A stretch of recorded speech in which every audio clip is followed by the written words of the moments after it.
La régulation a une dimension de plus en plus internationale, européenne, puisqu'on est membre du réseau des régulateurs européens, et puis francophone, avec notre appartenance au sein du REFRAM, qui est un espace de dialogue, d'échange, de partage d'expériences, parce que tous les pays qui appartiennent à ce réseau sont confrontés aux mêmes questions, notamment la régulation des plateformes en ligne.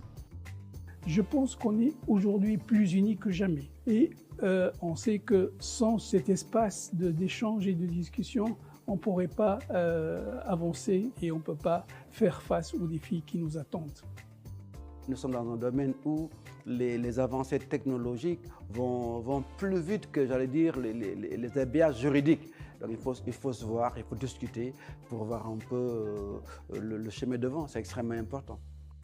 La force du REFRAM réside dans le fait que c'est un espace intercontinental réunissant des instances de régulation qui exercent dans des contextes, dans des sociétés où il y a des histoires, des pratiques, des traditions médiatiques très différenciées. Le REFRAM nous invite et nous incite à sortir de notre zone de confort culturel et aller vers l'autre, à l'écouter.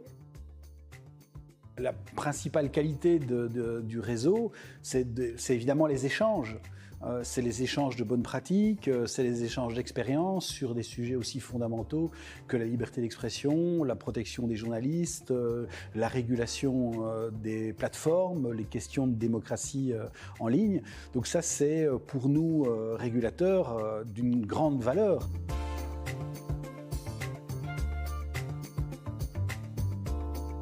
Ce que nous voulons en tant que régulateurs, c'est vraiment responsabiliser les plateformes qui sont des sociétés privées, capitalistiques, qui ont un extraordinaire pouvoir de marché.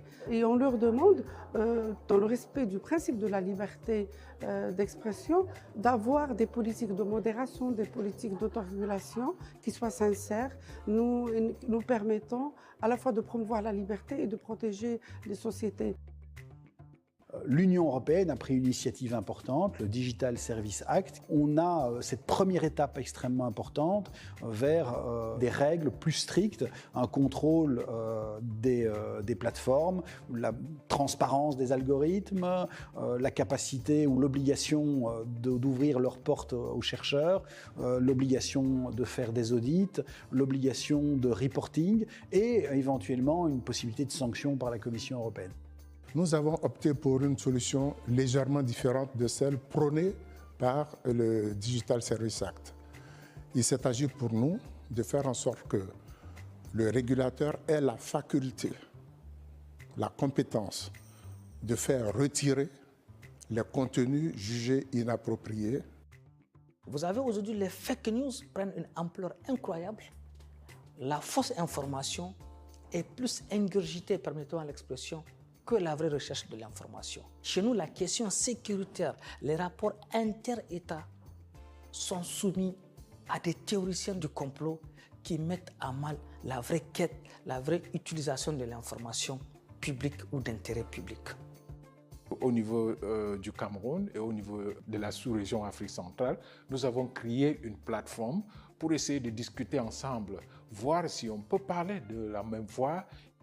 C'est à travers ces plateformes-là que ces libertés s'expriment.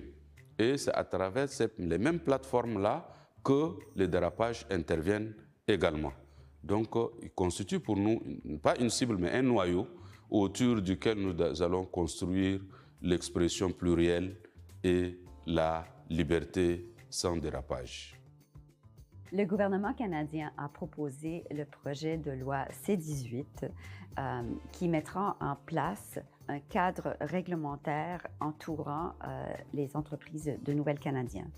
Ce sera un régime administré par le CRTC qui nous donnera l'habilité d'administrer un régime de négociation groupée qui comprendrait les petites et les grandes entreprises de Nouvelle-Canadienne.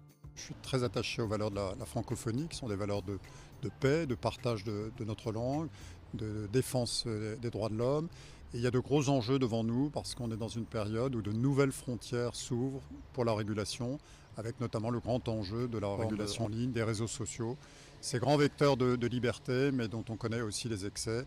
Et donc partager au sein de ce réseau nos expériences pour mieux répondre aux enjeux de régulation de ce domaine est une très belle perspective pour les 2 ans à venir.